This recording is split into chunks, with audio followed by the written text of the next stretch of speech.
No. Right, I'm just going to start my presentation this morning. I just wanted to let you know there is a bit of filming going on, but they're filming me, not you. So we wouldn't be doing anything without consent, so don't worry about it. I will worry about it because it's really nerve-wracking being up here in the first place. So my presentation is called The Journey of the Child.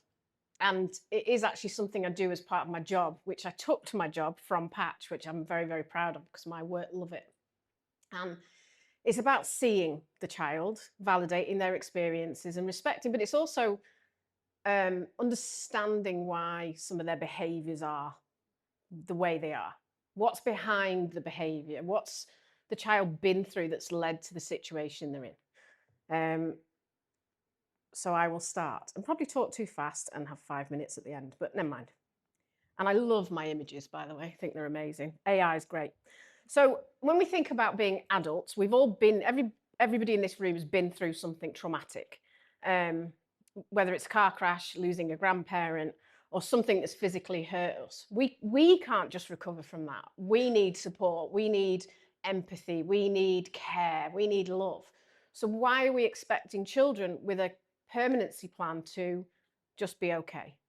And I know it's not as simple as that, but actually that is what's happened for a lot of our children. Such a simplistic single layer view of, well, they've got a new home, so therefore they're going to be okay. And unfortunately, it doesn't work. And we know it doesn't work because of the care system today.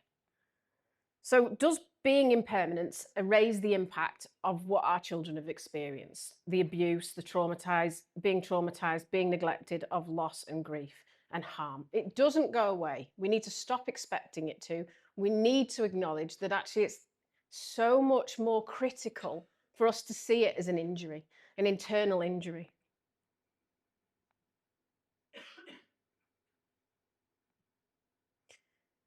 But it's a lasting injury. It does, as I said, it doesn't go away. We can't, it's not like, oh, you need a tablet to take it away, or you need a clean pillowcase and 3 meals a day. It's so much bigger than that.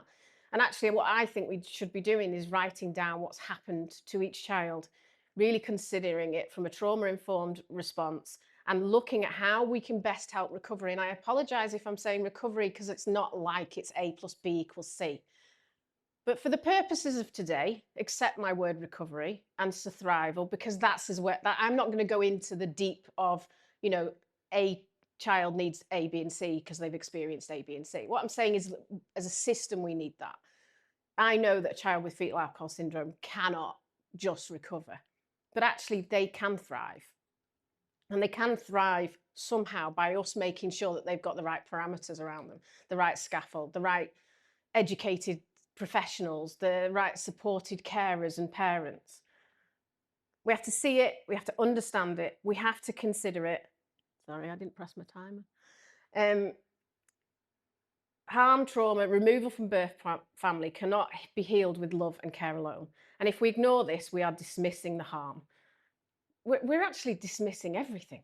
We're dismissing that they had a mummy before they got this new mummy. We're dismissing they had a daddy before they have this daddy, or whatever the family makeup is. I have brought this along with me today. So my daughter gives me too many gifts, and she gave me this. And I'm keeping it in my pocket. She doesn't know that. I'm going to send her a picture later and I'll say, I had you with me, because she gets it. She gets it. She understands it. She knows that when she was an absolute horror to me, it's because things happened to her when she was younger and she didn't want a new mummy. She told me that when I tried to put a seatbelt on. I don't want a new mummy. It took us 10 years. And then another turbulent roller coaster of probably 4 years, which some of you can attest to because you've seen it. And I wish she was here. She's 16. She can't be. She's got mocks. But she would tell you herself, we've got to stop ignoring what's happened. What her and her siblings went through, 2 of them don't live with me anymore, is tragic. And how we'd expect anybody to recover from that with just a bit of love and care and all the rest is not, it's not okay. So we have to acknowledge the harm, the hurt, the pain, experience, and their reality. We have to validate it, hold it, be curious, and understand the whole of the child. So when, as social workers, we come along and we go, okay, we need to pull all the assessments together, all of the things that we want to show the judge to get the removal, the care order. We need to get all of these people's opinions together, everybody. That's thousands and thousands of pages long. So just think about that. How much we have written on a child to get the court order for them to come into care. But then what's in their support plan on the recovery plan is not good enough, because that is pain. In there it says why we've got the threshold to remove a child. So broken bones, non-accidental injuries, exposure to neglect, alcohol use, chaotic alcohol use. You know, there's layers of harm. Then there's your intergenerational trauma, neuro pathways damaged, etc. We're ignoring it. How? It's 2025. You know, the other thing, though, is 2025 and social workers. Sorry, it's 2026. I've been waiting for this for so long. It's 2026 and social workers aren't generally trauma trained. And I'm not talking trauma informed, that can go in the bin. We need to be trauma trained. We need to have accredited training to understand our children. And if we don't, we're going to fail them. And one of the reasons I'm stood up here today, as nervous as I am, is because I took on trauma training myself. And it changed my life, because now I can see exactly why my son wants to smash my face in. And I can empathize with every single punch he pulls. And I get him. And I don't blame him. I have so much empathy why he's so angry. He's angry because he suffered such bad injuries as such a little tiny baby, that he holds it all in his body and he doesn't actually remember it happening. So therefore his body stores it up. He is the most beautiful boy in the world, but he's the angriest. So I can't fix him, obviously. I can try, but I can't. And unfortunately, you know, he doesn't live with me now. But I still see him. And I don't mean see him as in have contact. Of course I do. But I see him. I see his pain. I see what he's doing. I see how he can't say, no, I feel angry. Because he doesn't. He can't do it. So we take all of these and we've spent hours and hours of our educated time and our informed decision making and our threshold knowledge. But then we don't do a lot about the rest of it. And I know there's good practice. I'm not saying there isn't. And I know there's very good professionals, but I think as a collective, we need to get better at seeing it, saying it, looking at it, acknowledging it, knowing what it means to every single individual child, not just they suffered neglect. No child just suffered neglect. Neglect has 150 billion different reasons to each single person. So we need to get better at looking at what each child's been through. The journey, the whole child, the world of the child. If we can spend all that time on those court bundles, surely we can afford a bit more to figure out what they need out of life to thrive, or to thrive, as I like to say it. So do our care plans address the legacy of internal injuries? Do they acknowledge the state of survival? You know, the state of survival is, we all have it. Every single one of us have it. But we ignore it in our children. We expect them to sit still in class. We expect them to sit there with their extra heavy stones that they carry around from all the trauma they've experienced and all the other things that have happened to their bodies and their brains, and sit in class with all that extra weight. Now, I was going to bring a rucksack and walk around with it, but I decided not to, because these stones have been the bug of my life recently, as you can all, who were there last night, can say. So we're expecting a 10-year-old to take all those stones. Oh, yeah. Sorry. There's stones down here. So we're expecting everybody, a 10-year-old child. I always call the child Kenny, by the way, because Kenny was a foster carer's dog and I loved him. So he stayed with Patch.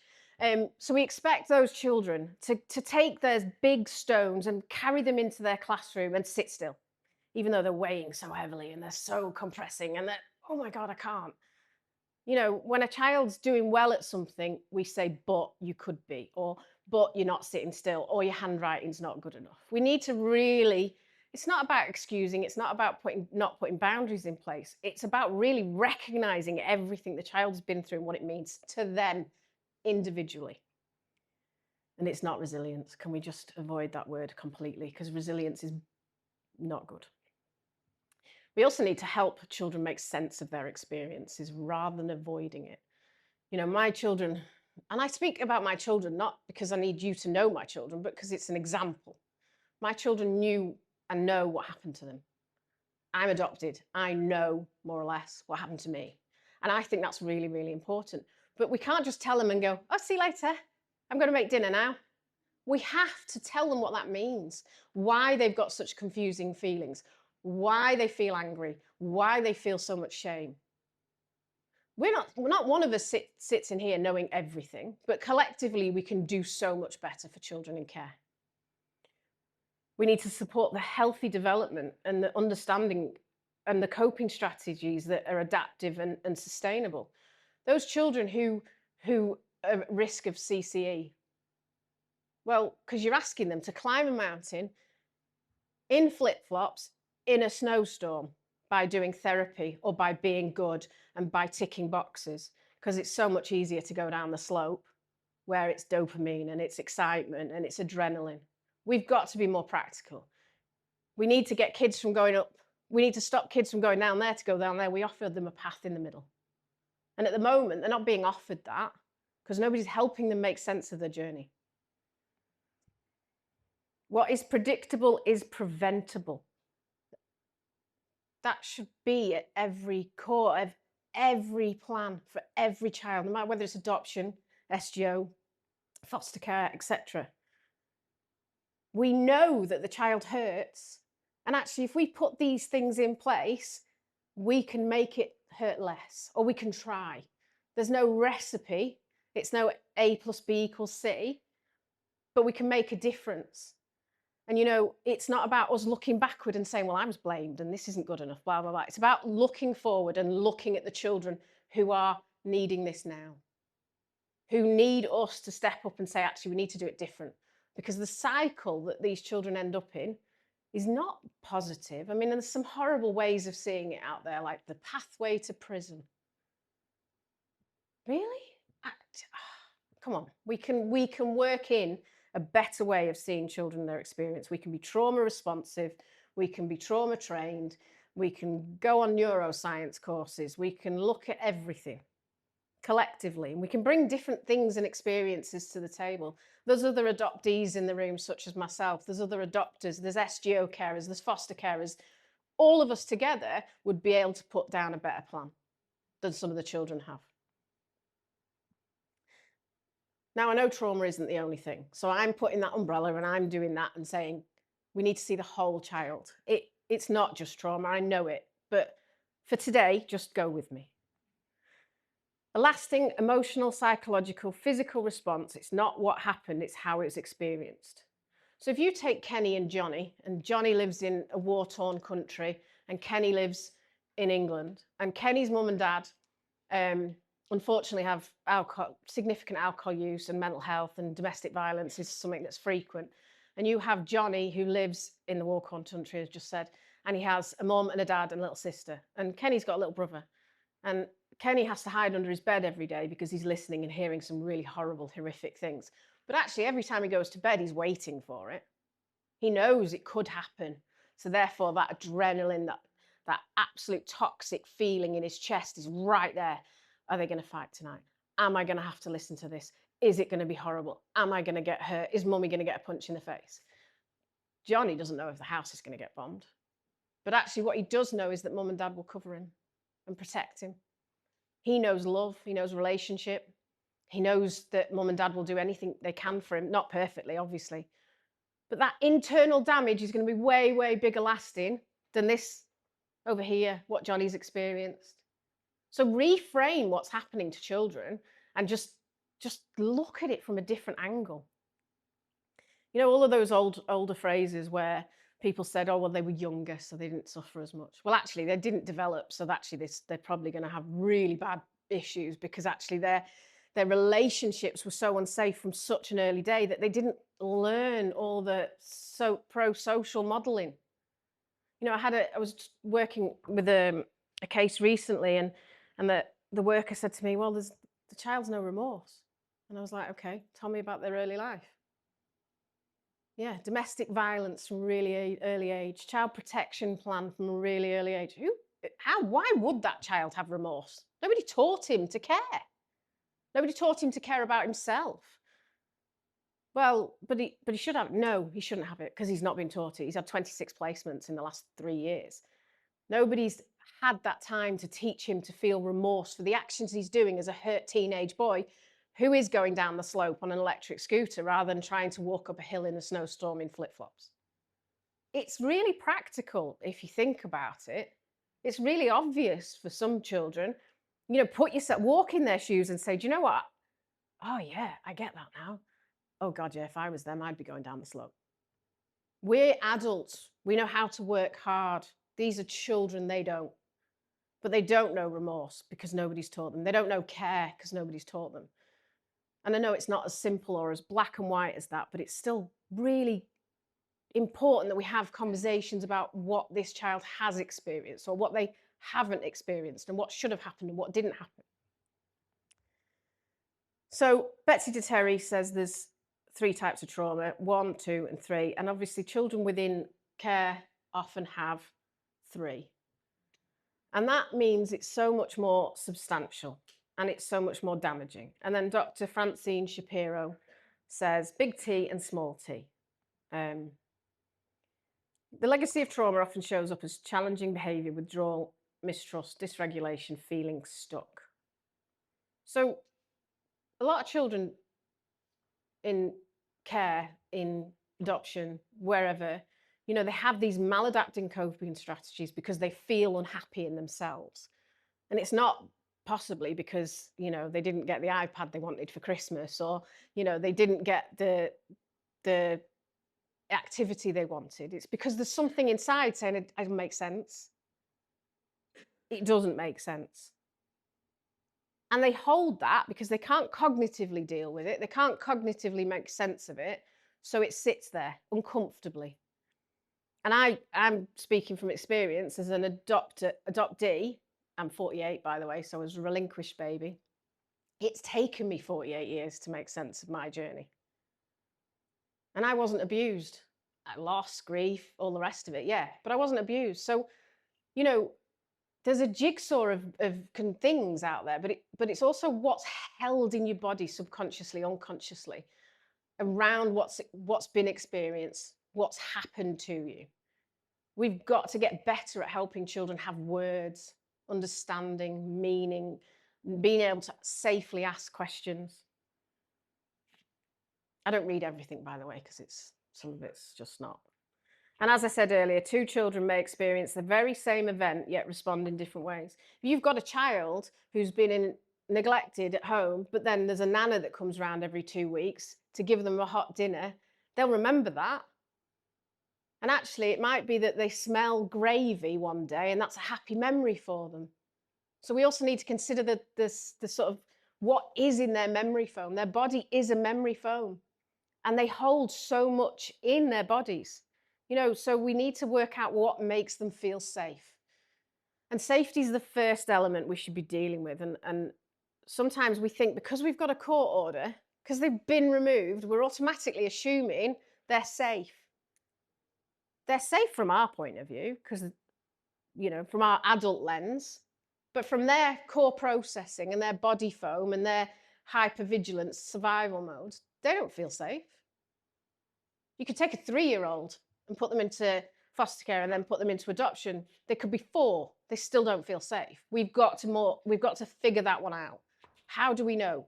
What can we do to help? What can we do to make this better? What can we look for to say, actually, we're seeing safety? It's about their safety, not what we think. And that's where we've got those building blocks that have to be put into place. Just checking. So these are some of the quotes that I like, which I'm sure a lot of you will already know. But it's the experiences and the relationships. Safety is in relationships, but so's abuse. So's neglect. It's in a relationship. So asking a child to then go in another relationship and feel safe doesn't make sense. I didn't want another mummy made sense. Not at the time, makes sense now. You can't put my seatbelt on because I don't want another mummy. Okay. How does that not make sense? I've been hurt by too many women and I don't want another mummy to hurt me. That's where it is at in our children's words. They will tell us without telling us what they're feeling, what they need. But we have to change the way we listen. We have to change the way we're hearing them. We have to change the way we write stuff down about them. When we think about a child's first relationships being harmful, why are we then going that they should be safe, happy, and live, well in this family? I'm not saying they can't. I'm not saying they shouldn't. I'm not saying that permanence isn't workable in any way. I just think we need to do a bit more thinking about it. There's children who said, well, I was hurt so much, I didn't want a family, and actually residential worked better for me. We can say that's okay, We can say that's okay. We just have to think about every individual child. Because as Gabor Matt says, every child has to be seen, accepted, and held. And relationships have to be built. They can't just be given. They can't just be provided. The relationship doesn't come on the order or the placement. Horrible word. It comes way after that when safety is built. You can't have a relationship until safety is built. And, it is that we have, the whole phrase of, well, they show you their feelings because you're safe. They're giving you how they feel in life because they trust you. I mean, as somebody who's experienced a lot of child-to-parent violence, that really didn't help me, funnily enough. I mean, I know they love me, but it didn't help professionals saying they trust you, they feel safe with you. That's smashing your face in. It doesn't work. It's not cause and effect in families. Because the child is acting out, it must be the parent's fault. Well, it could be, but actually, do we not need to look a lot closer to work it out? Do we not need to go right back to the child's journey and see them? Or can we just make a flippant judgment within 2 weeks and not read any paperwork? So we have to see the harm, which is prenatal and biological influences, the neurological and physical impact, the trauma, loss, and survival responses, the developmental, learning, and sensory motor needs, the neurodiversity regulation needs, and the attachment relational needs. Now, a 2-year-old can give you survival responses because the way they cry is a survival response. But if we're not looking for a survival response and we're saying love's enough, then we're not seeing them. So that pen picture, or impact pathway as I call it, should be built the minute they come into sort of that permanency pathway. What are we seeing? What have we got? What's happened? What didn't happen? What did safe mean? What did good mean? What was nice for them? What worked? What didn't work? And at the moment, we haven't got that. There's so much here. There was a kid I was working with recently who was, let's say, under 12. He'd had 18 placements in 6 months, and he was chaotic. Chaotic. And everybody was like, oh, he doesn't want to be here. Oh, really? No shit. Okay. If somebody moved me 18 times in 6 months, I would need help. Different pillowcase, different washing powder, different taste of water, different staff, different accents, different smells, different food, family loss, all the grief and trauma he'd suffered. Nobody's talking about it. Oh, here's your new bedroom. Here's your new toothpaste. Here's your new toothbrush. Like, we've just swept him in a tidal wave and we're expecting, because he's got a nice place, he's just going to settle down. It's not going to happen. We have to look and see and really work it out before just assuming. There's so much assumption out there, and sorry, bias. We have to strip it back and really look under every lens that we can, whether it's health or neurologically. We have to see every element of every child, not just what's on the surface in the family. Well, your boundaries are too strict. That's why she's kicking off. Really? You're not warm enough. I mean, we've got some examples down there at the end of things, but there's so much more to this. There's so much more that has to be seen and so much more that has to be said. We can never do justice for what these children have suffered unless we're seeing them. And I know that's repetitive, but it's just the core element of this. We can't assume anything. We have to work at it and write it down and analyze it and really consider what's in front of us. We have to understand the child, and we have to know that whatever's happened to them is going to stay with them for life. I'm 48 years old and I'm adopted. I'm still adopted at 48 years old. The adoption button hasn't been switched off. My mum and dad were supposed to be here for this, by the way, so I'm kind of glad they're not, because I can talk a bit freer. But my adoption button hasn't switched off. Just last year, I found my half-sister. Who am I going to find next year? You know, it doesn't turn off. Our identity is for life. My daughter wants to meet her birth family. Great, absolutely pro. Happy to do that with her, walk down the hallway to wherever we end up to do that. They have a right to that. But being adopted on its own is a trauma. So whatever they've experienced alongside all of that is a trauma. You know, and then all the other stuff that comes along. But it's like, who's got the same eyes as me? Yeah, I've never met anybody in person who's biologically related to me. So whose eyes have I got? That's what my daughter wants to know. Where do I come from? Who do I look like? Who's the sperm donor? It's really important that we acknowledge all of this. And there's so many layers to it.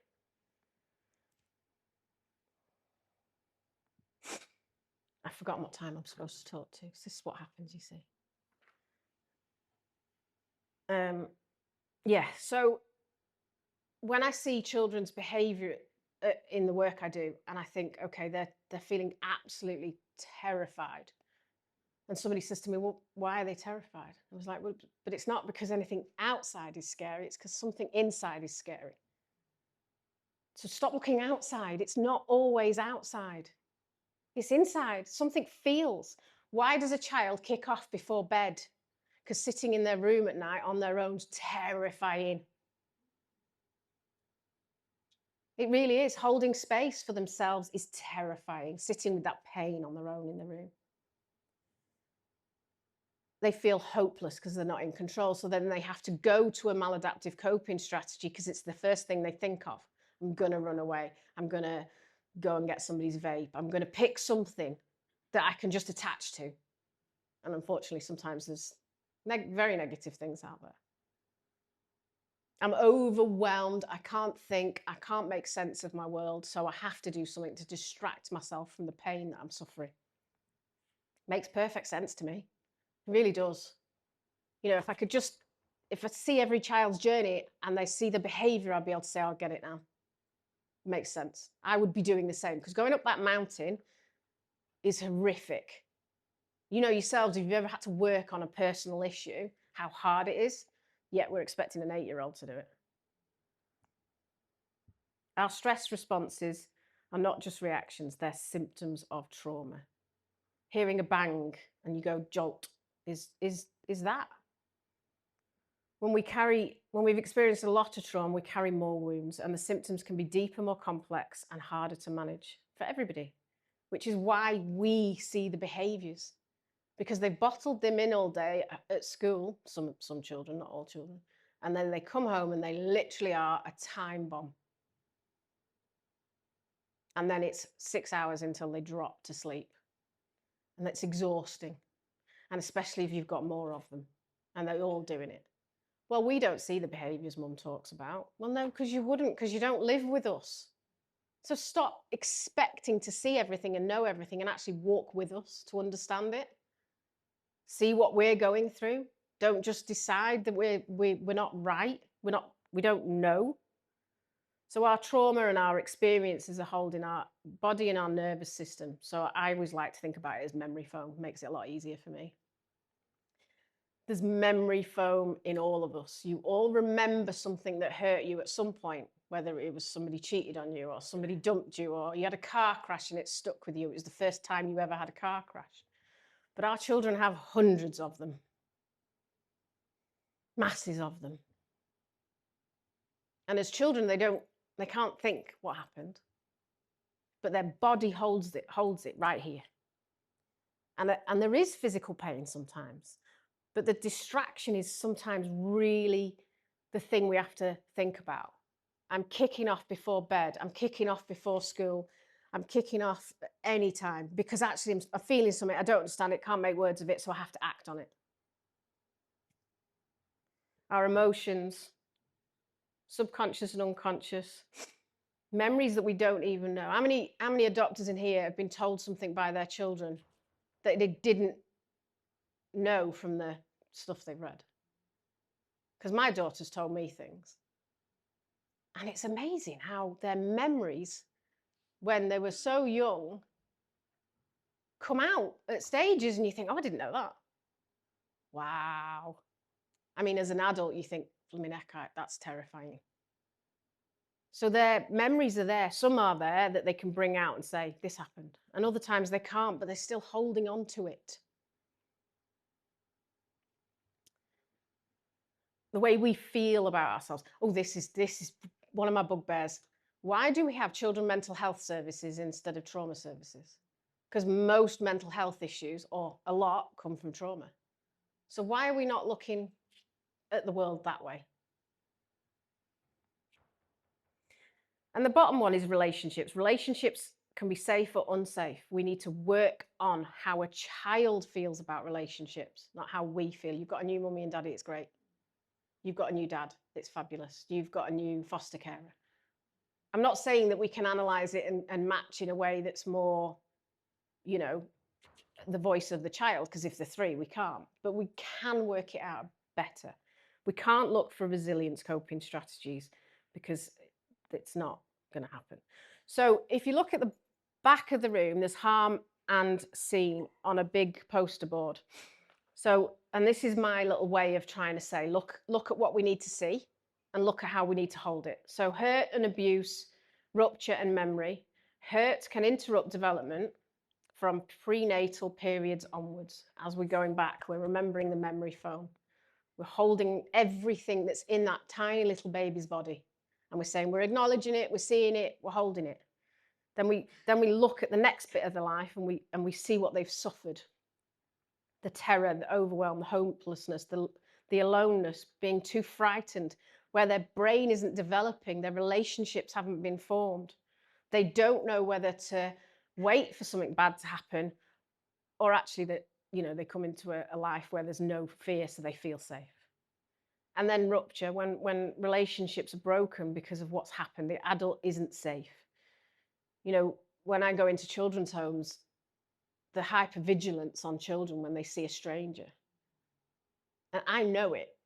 Like, that's their house, not my house.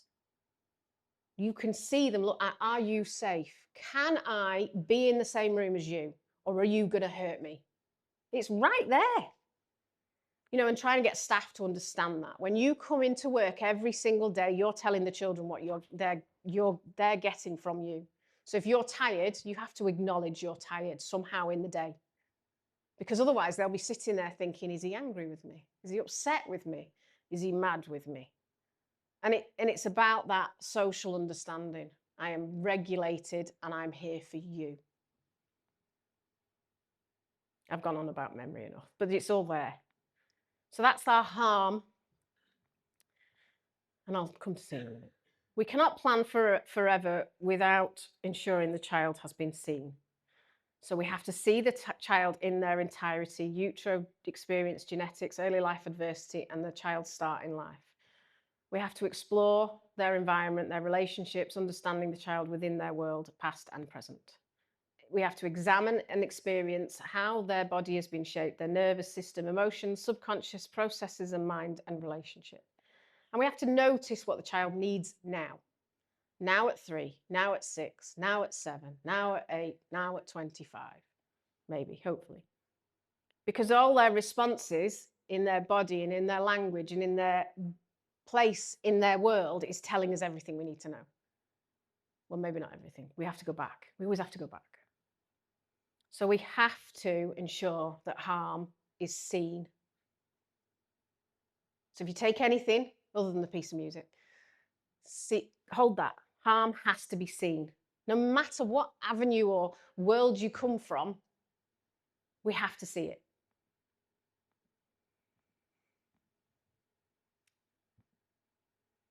As I kindly pointed out, the rocks without the microphone earlier, they are the rocks that our children carry. If I had a rucksack, I'd make you all carry one around, but we're not doing that.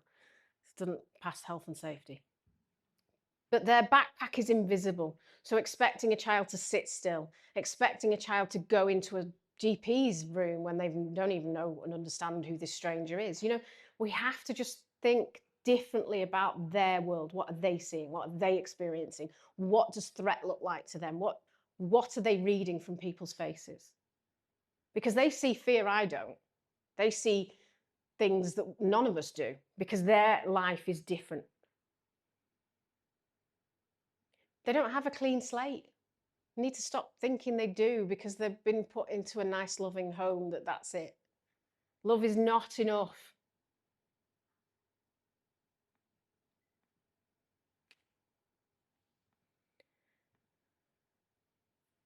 And I'm just going to scroll a little bit because I've talked too much. Yeah, so blame. Sorry, everybody. We have to stop blaming parents where there is so many bits of evidence that says there's a reason for this child's behaviour other than the first thing you think of, other than the first thing you see. There's too many children coming back into care from adoption. It's not good enough. We can't just see parents to blame. The things we've lived with as parents of hurt children is horrific. Horrific. And we've become, a lot of us, traumatized by living with our children's behaviors. So if you're not seeing them and you're not seeing us, then you're failing. We have to be curious. We have to take ownership of the system. We have to acknowledge what's happened. Recruitment in adoption, fostering, etc., is low, not because there's a lack of confidence. Well, if I adopt, I might get blamed. There's so many bad things being said. We don't want that. We want there to be adoption. We want there to be SGO and fostering. But to do it, we have to start with change.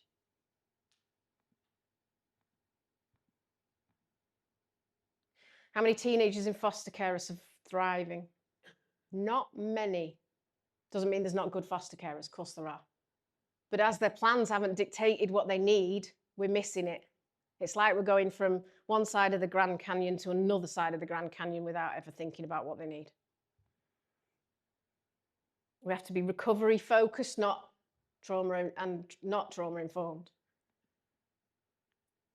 ACEs aren't enough. It's way bigger than that. And we have to scaffold support for parents living with trauma symptoms. Managing children's trauma is horrific at times. And don't ever underestimate how hard it is living with a child who doesn't know how to live in their own body, in their own skin. Because it is. And it doesn't matter how resilient you are as a person, you can't heal children. It's not possible. It takes a team, it takes professionals, It takes way more than love.